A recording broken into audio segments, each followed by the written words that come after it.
Of course, they didn't match their documentation. CloudTech's consultants had spent 3 days on site asking basic questions about our network topology, but they'd never been given administrative access to actually examine our systems. What they couldn't see from their surface-level assessment was the intricate web of dependencies I'd built over 27 years. Our Ybor boss said, "We need younger minds. Complete narrative script. We need younger minds to take us forward," he said, leaning back in his executive chair with that smirk I'd come to recognize over the past 6 months. My name is Mike Delaney. I'm 58 years old, and I had been the senior systems administrator at Hartwell Manufacturing in Des Moines, Iowa for 27 years. 27 years of building, maintaining, and protecting every digital system that kept a $200 million manufacturing operation running smoothly. I just nodded once, reached into my pocket, and placed my server room keys on Jordan Blake's polished desk. "I understand completely," I said, standing up from the chair I'd sat in for more annual reviews than this kid had years of professional experience. Jordan Blake was our new VP of Operations, hired 6 months earlier from some flashy Silicon Valley startup that had burned through venture capital before folding. Mid-30s, sharp suits, always carrying the latest iPhone like it was a badge of honor. The kind of guy who used buzzwords like synergy and disruption in every meeting, who thought experience was something you could download from YouTube tutorials.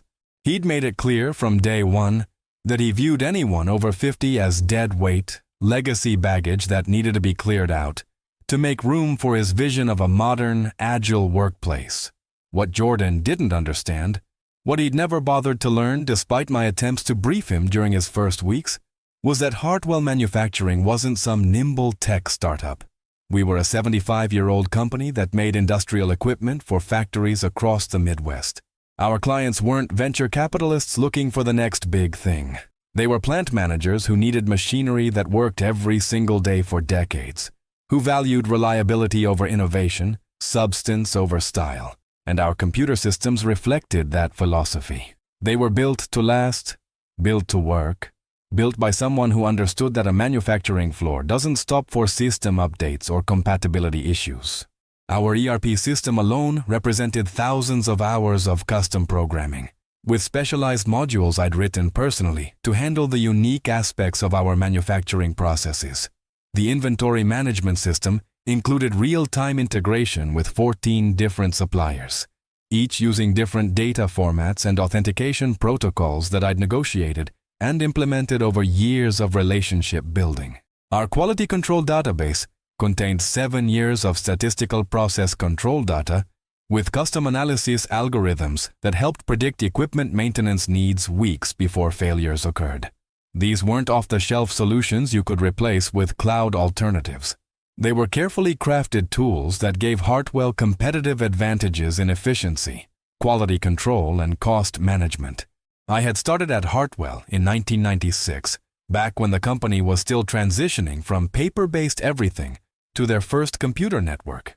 Fresh out of a technical college program, 31 years old with a wife, a toddler, and another baby on the way. The IT department consisted of me and Jim Morrison, a gruff ex-Navy guy who taught me that documentation was nice, but understanding was everything. "Build it right the first time," he used to say, "and you won't spend your life fixing other people's shortcuts." When Jim retired in 2003, I became the sole keeper of Hartwell's digital infrastructure. Not by choice, really. The company had grown steadily, adding new product lines, new facilities, new complexities, but they'd never seen fit to expand the IT department proportionally. Why fix what isn't broken? Was the attitude. And nothing was ever broken, because I made sure of it. I was the guy who came in at 3 a.m.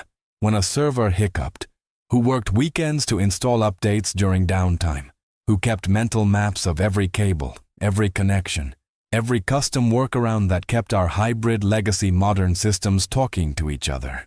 Over the years, I'd built relationships with every vendor we used. I knew the service reps at Dell, IBM, Microsoft, and a dozen smaller companies that provided specialized software for our manufacturing processes. When problems arose, I didn't need to navigate phone trees or wait for callbacks. I had direct numbers, personal contacts, People who trusted my technical assessment and moved quickly when I said something was urgent. These relationships had saved Hartwell hundreds of thousands of dollars over the years, turning potential week-long outages into overnight fixes. My personal life had grown around the job. Susan and I had bought a house 10 minutes from the office in 1998, paid it off early by 2015. Our kids, Amy and David, had grown up understanding that sometimes Dad got called away from dinner or weekend plans when systems needed attention. They'd both graduated college debt-free because of the steady income and health benefits that came with being indispensable to a successful company. Amy was finishing her master's degree in education. David was in his second year of law school. Susan's mother had moved in with us 3 years ago after her stroke, and we'd been able to hire home care assistants because my salary and benefits package had grown with my irreplaceable status at Hartwell. I had been planning my retirement for the past 5 years, not because I was eager to leave, but because I understood the responsibility I carried. You don't just walk away from 27 years of institutional knowledge without a proper transition. I'd been documenting systems, training younger staff members when the company occasionally hired them, preparing detailed handoff procedures that would ensure Hartwell's continued success after I stepped down. My target was 61, maybe 62. Old enough to collect full benefits, young enough to enjoy retirement with Susan while we were both healthy. That had been the plan until Jordan Blake arrived. His first week, I'd prepared a comprehensive briefing. 47 pages of system overviews, vendor contacts, critical procedures, and ongoing projects. I'd blocked off an entire afternoon to walk him through our infrastructure, explain the reasoning behind our architecture choices, introduce him to key contacts across departments who relied on specific systems for their daily operations.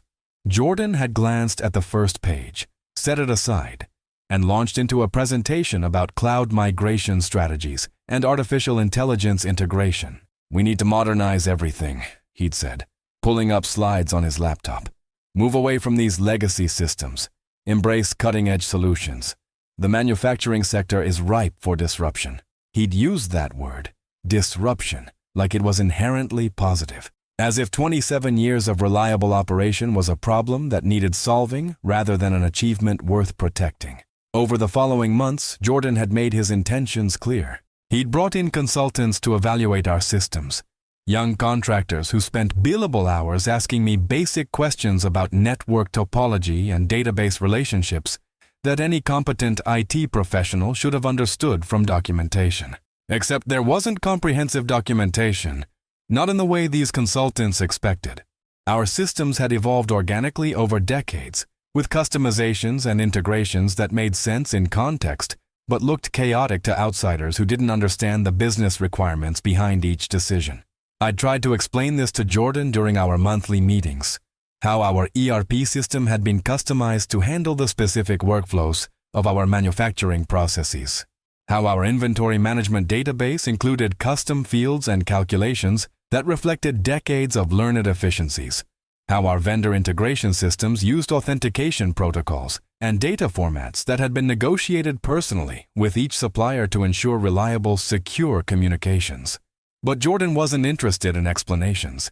He wanted transformation, revolution, disruption. The final straw had come 3 weeks ago during a department heads meeting. Jordan had presented his Digital Transformation Initiative, a comprehensive plan to replace every major system at Hartwell with cloud-based alternatives. The timeline was aggressive, 6 months for complete migration. The budget was enormous, nearly $2 million for software licensing, consulting fees, and staff training. And my role in this transformation was conspicuously minimal. "We'll be bringing in a specialized team from Cloud Tech Solutions," Jordan had announced, clicking through slides that looked impressive but showed fundamental misunderstandings of our operational requirements. "They'll handle the migration process with minimal disruption to daily operations. Our internal IT resources will focus on user training and support during the transition." Internal IT resources. That was me. 27 years of building and maintaining Hartwell's infrastructure. And I'd been relegated to teaching people how to use new software that someone else would install and configure. It was clear that Jordan saw me as an obstacle to his vision. A relic who needed to be managed rather than consulted. After the meeting, I'd approached him privately. Jordan, I think there are some aspects of our current systems that these consultants might not fully understand. I'd like to set up some time to walk through the integration points and custom configurations that— Mike, he'd interrupted, not looking up from his phone. I appreciate your dedication to the old ways of doing things, but we need to trust the experts on this. CloudTech has handled migrations for companies much larger than ours. They know what they're doing. The old ways of doing things. As if reliability and institutional knowledge were character flaws rather than competitive advantages. I should have seen the termination coming, but honestly, I'd assumed Jordan would wait until after his grand transformation project. Keep me around for institutional knowledge, use my vendor relationships and system understanding to smooth the transition, then ease me into retirement once the new systems were stable. It would have been the smart play, the safe play. But Jordan Blake hadn't gotten where he was by playing it safe. The meeting had been scheduled for 4 p.m. on a Friday, always a bad sign in corporate America. Jordan's assistant had simply said it was a routine check-in, but routine check-ins don't get scheduled for end of day on Friday. I'd walked into his office prepared for another lecture about embracing change and modernizing my skill set. Instead, I'd found Jordan with a manila folder and that smirk. "Mike, I'm going to cut right to the chase," he'd said before I'd even sat down fully. "We're restructuring the IT department as part of our digital transformation initiative. Your position is being eliminated, effective immediately. We need younger minds to take us forward, people who understand modern solutions and aren't anchored to legacy thinking. Younger minds. As if wisdom and experience were liabilities rather than assets. As if the systems I'd built and maintained for nearly 3 decades were barriers to progress, rather than the foundation that had allowed Hartwell to grow from a $20 million company to a $200 million industry leader. I'd sat there for a moment, processing the words. 27 years. 3 years from my planned retirement. A pension that would be significantly reduced if I couldn't work until 61. Susan's mother's medical expenses, David's law school tuition, Amy's upcoming wedding, all the financial realities that come with being 58 years old in America, when you're too young for Medicare but too old for most employers to take a chance on you. But more than the financial impact, there was the insult, the casual dismissal of everything I'd contributed, everything I'd built, everything I knew.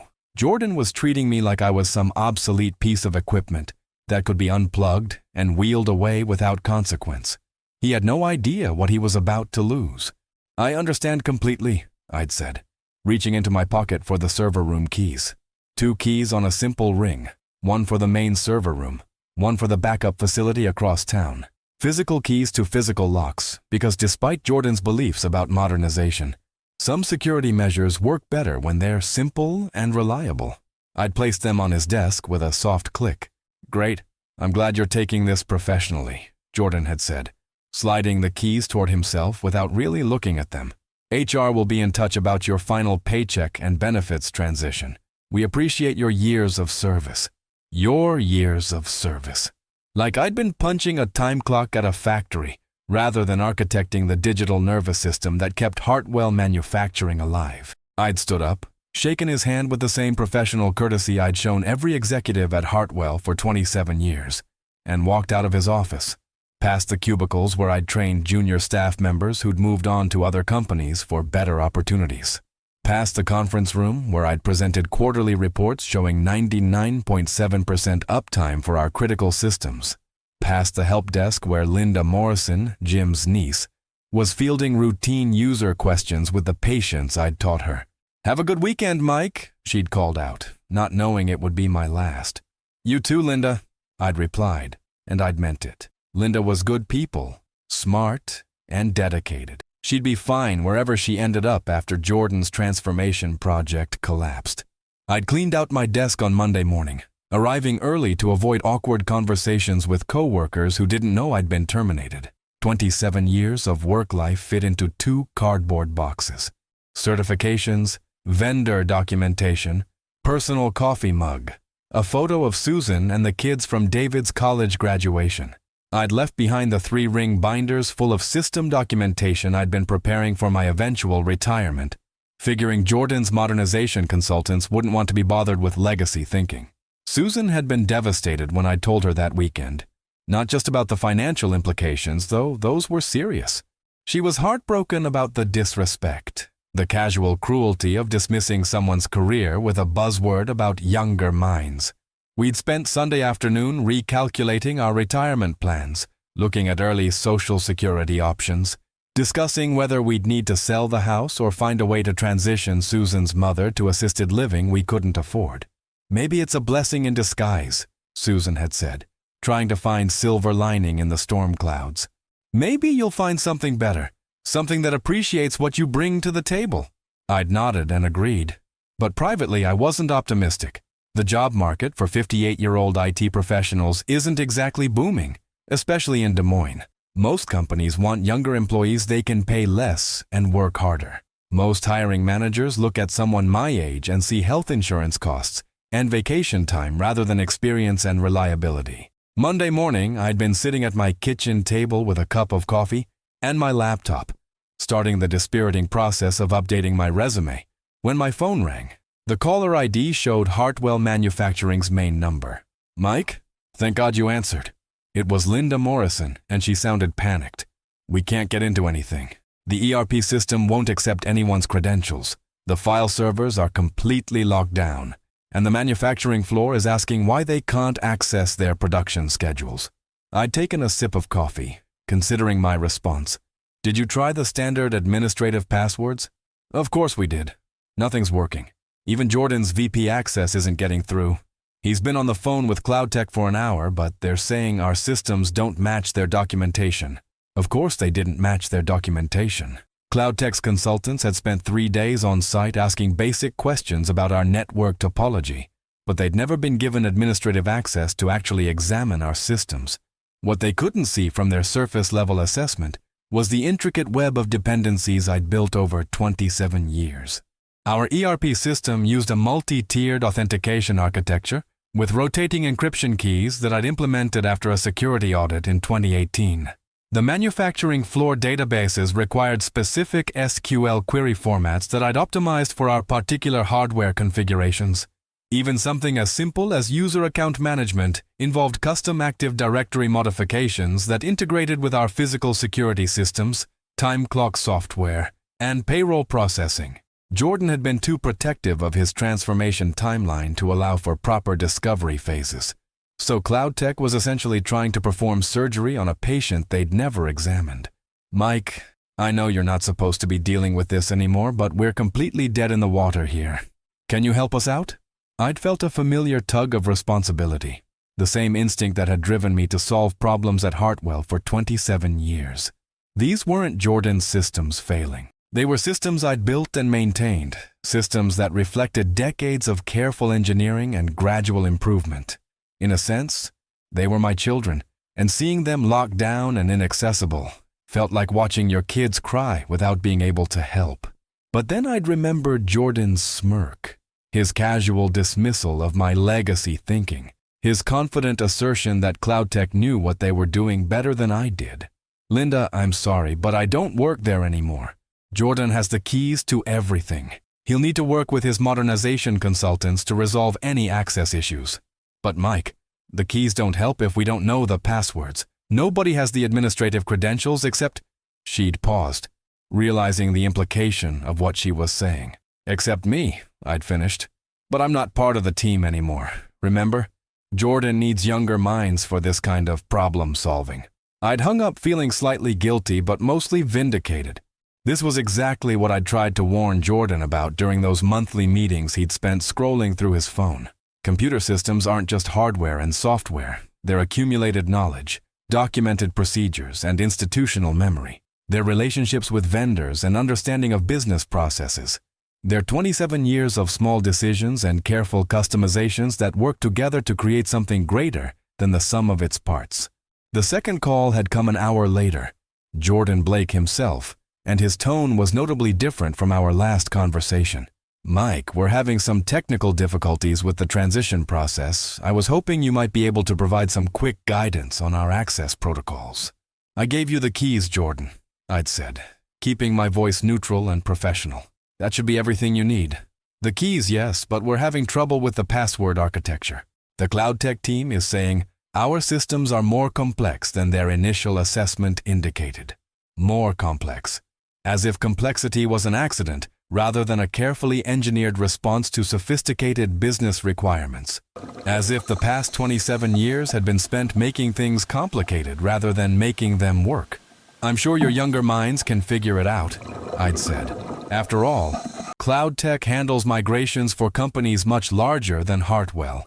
There'd been a long pause on Jordan's end. Mike, look, I understand you might be feeling some resentment about the restructuring, but we really need your help here. This is bigger than any personal feelings. Personal feelings. As if being fired 3 years before retirement and watching your life's work dismissed as legacy baggage was just a matter of hurt pride rather than professional respect and financial security. Jordan, when you terminated my position, you made it clear that Hartwell no longer required my services. I'm just respecting your business judgment. I'd hung up and turned off my phone. Susan had been watching from the kitchen doorway, and I could see the mix of pride and concern in her expression. Pride that I wasn't being taken advantage of. Concern about what burning bridges with my former employer might mean for our future. The next few days had been interesting from a distance.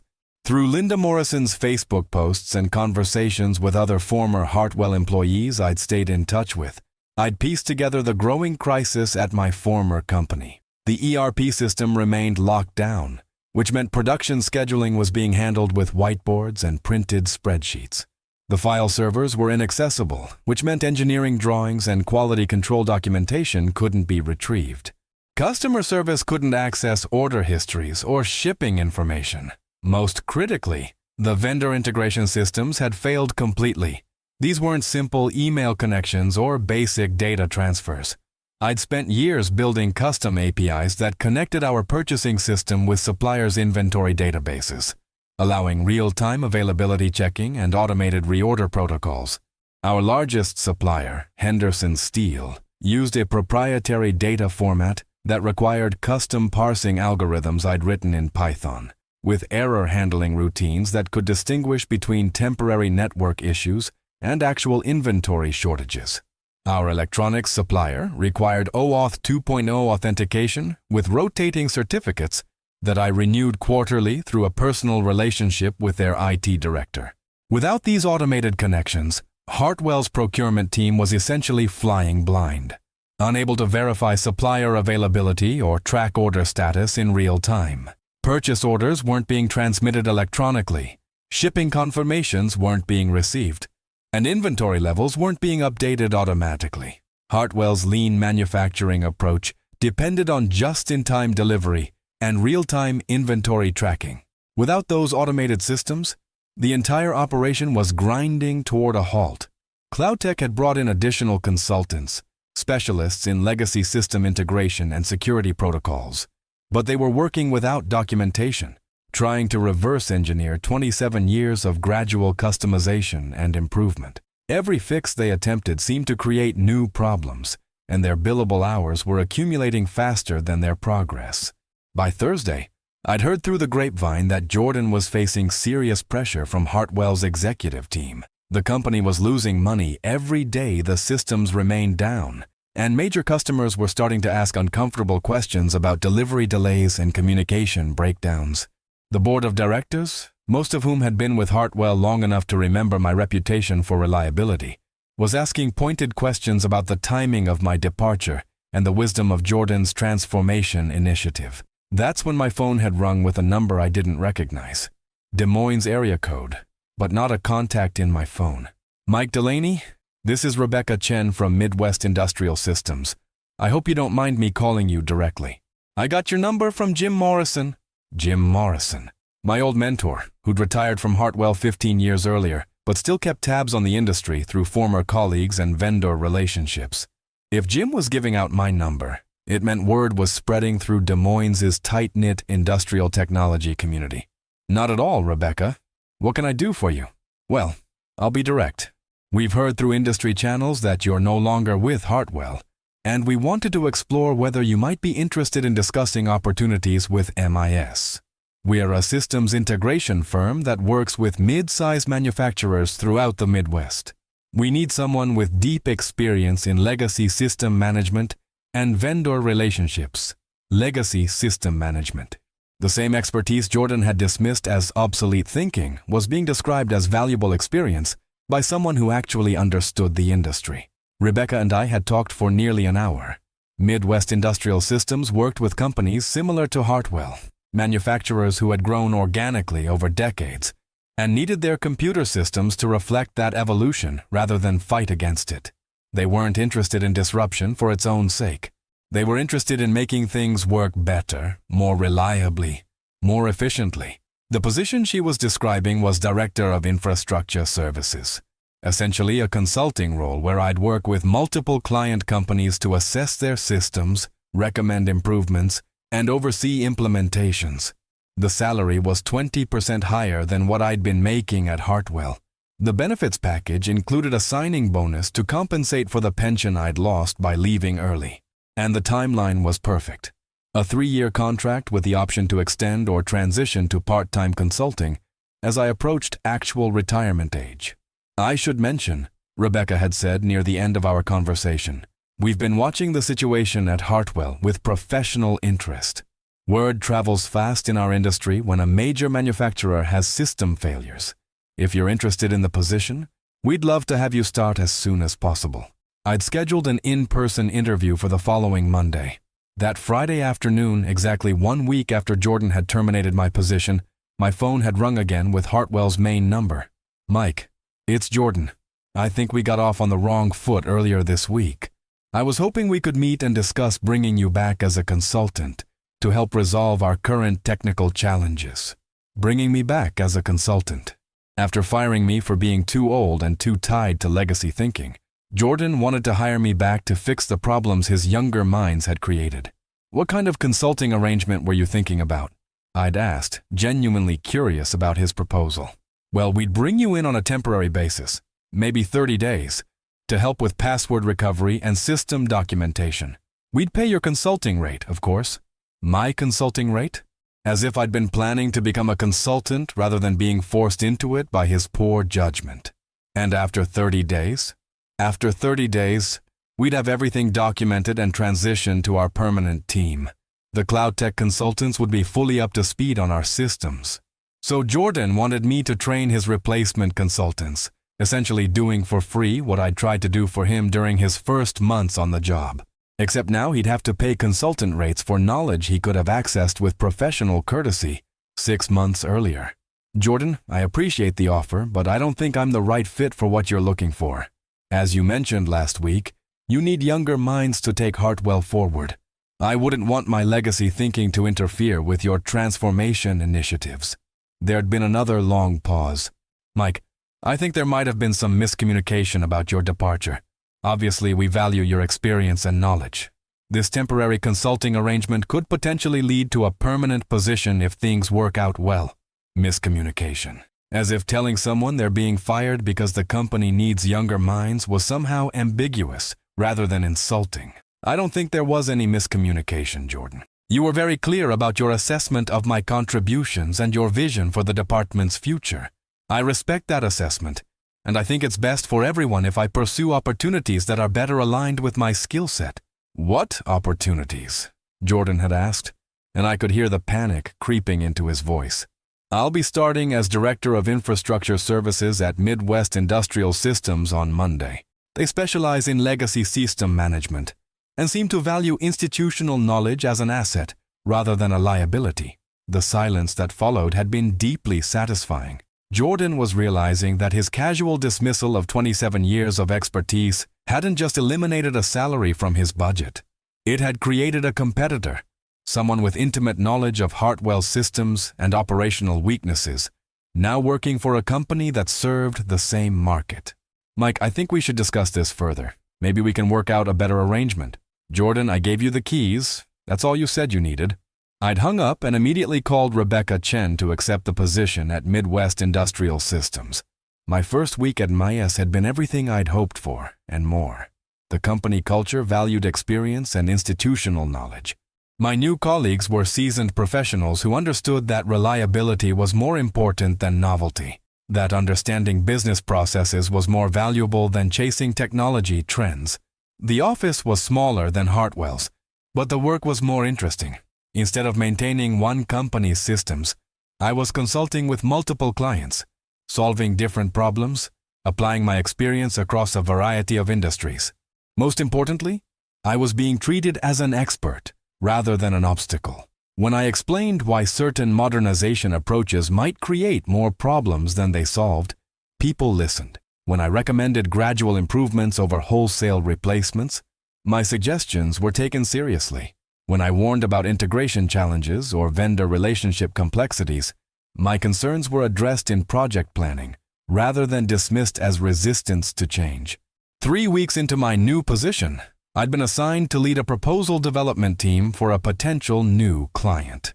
The client was a mid-size manufacturer looking for help with system integration and modernization. They'd been burned by a previous consulting relationship with a firm that had promised transformational change, but delivered system failures and operational chaos. The client was Hartwell Manufacturing. I'd reviewed the RFP with professional detachment, noting the technical requirements and operational constraints with the same analytical approach I brought to any potential engagement. Hartwell needed exactly the kind of services MIS provided: thoughtful assessment of existing systems, gradual improvement rather than wholesale replacement, and deep understanding of manufacturing industry requirements. The irony wasn't lost on me. Jordan Blake, in his enthusiasm for disruption and transformation, had created exactly the kind of problem that required the expertise he'd dismissed. His younger minds had proven inadequate for the complexities of real-world system management. His cloud tech consultants had demonstrated the limitations of generic solutions applied to specific business requirements. Rebecca Chen had asked me directly whether I wanted to recuse myself from the Hartwell proposal due to my previous employment there. Actually, I'd replied, I think my familiarity with their systems and operational requirements makes me uniquely qualified to help them solve their current challenges. The proposal presentation had been scheduled for a Thursday afternoon in Hartwell's main conference room. I'd walked into the building I'd entered thousands of times over 27 years, past the security desk where guards who'd known me for decades had welcomed me back with surprised smiles, past the department where Linda Morrison had waved enthusiastically from her desk. Jordan Blake had been sitting at the head of the conference table when I'd entered with the MIS team, and his expression had been priceless. Shock, recognition, and what might have been the beginning of respect for the first time in our professional relationship. "Good afternoon, Jordan," I'd said, taking my seat at the table with the same professional courtesy I'd maintained throughout our previous interactions. "I understand you're looking for help with system integration and modernization." The presentation had gone smoothly. My colleagues from MIS had outlined their general approach to legacy system management, while I'd provided specific insights into Hartwell's operational requirements and technical constraints. I'd recommended a phased approach to modernization that would preserve existing functionality while gradually introducing improvements. I'd suggested vendor relationship strategies that would reduce costs and improve reliability. I'd proposed documentation and training programs that would build internal capacity rather than creating ongoing consulting dependencies. Most importantly, I demonstrated through specific examples that what Jordan had dismissed as legacy thinking was actually institutional knowledge that could guide smart business decisions. The systems I'd built at Hartwell weren't obstacles to progress. They were foundations that could support sustainable growth if properly understood and carefully improved. After the presentation, Jordan had asked to speak with me privately. "Mike, I owe you an apology," he'd said, and he'd seemed genuinely contrite rather than simply desperate. "I was wrong about the value of your experience and knowledge. I was wrong about the complexity of our systems. I was wrong about a lot of things." "I appreciate that, Jordan," I'd replied. "We all make mistakes. The important thing is learning from them. If MIS wins this contract, would you be the lead consultant on our account?" That would be my recommendation to Rebecca, yes. I understand Hartwell's systems better than anyone else at MIS, and I believe I can help you achieve your modernization goals in a way that supports rather than disrupts your operations." Jordan had nodded, and I could see him processing the implications. The man he'd fired for being too old and too tied to legacy thinking was now being positioned as the expert consultant who could solve the problems his decision had created. "Mike, I have to ask, when you left, did you know this would happen? Did you know our systems would fail when you took your passwords with you?" I'd considered the question carefully before answering. "Jordan, I didn't take anything with me. I gave you the keys, just like you asked. What I knew was that systems are more than hardware and software. They're accumulated knowledge and institutional memory. They're relationships and understanding that build up over time. You can't replace that with consultants or cloud services or younger minds. You can only transfer it through patience and respect." 3 months later, I was sitting in my new office at Midwest Industrial Systems, reviewing progress reports from the Hartwell engagement. The system recovery had been completed successfully, with full functionality restored and improved security protocols implemented. The modernization project was proceeding on schedule, with new capabilities being added gradually while preserving the reliability and efficiency of existing operations. Jordan Blake was no longer employed at Hartwell Manufacturing. According to industry gossip, he'd been quietly encouraged to find opportunities that were better aligned with his transformation expertise. His replacement was Sarah Kim, a seasoned operations executive who understood that sustainable improvement was more valuable than disruptive innovation. Linda Morrison had been promoted to IT manager, with a team of 3 junior staff members and a budget for proper training and professional development. She'd called me personally to thank me for recommending her for the position during my consulting report. "Mike, I want you to know that everyone here understands what really happened," she'd said. "Jordan made a mistake, and you handled it with more class than he deserved." My contract with MIS had been extended to 5 years, with increasing consulting responsibilities and decreasing travel requirements as I approached retirement. Susan and I had been able to keep her mother at home with full-time care assistance. Amy's wedding had been everything she dreamed of, and David was graduating law school debt-free thanks to the signing bonus from my new position.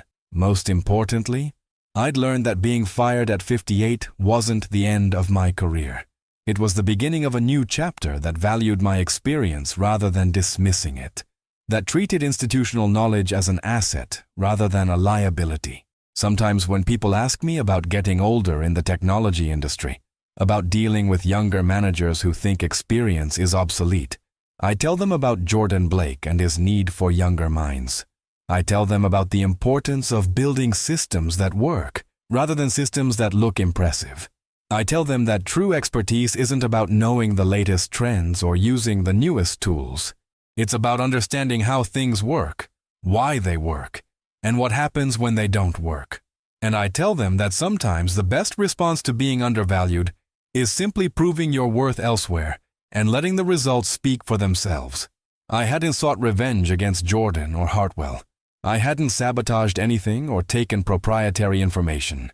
I'd simply moved forward, applying my knowledge and experience in an environment that appreciated what I had to offer. The keys I'd placed on Jordan's desk that Friday afternoon weren't just physical keys to server room doors. They were symbolic keys to everything I'd built and maintained at Hartwell over 27 years. Jordan had thought those keys were all he needed, but keys are useless without understanding what they unlock and why it matters. In the end, institutional knowledge isn't something you can transfer with keys or passwords or documentation. It's something you build through years of dedication, patience, and professional respect.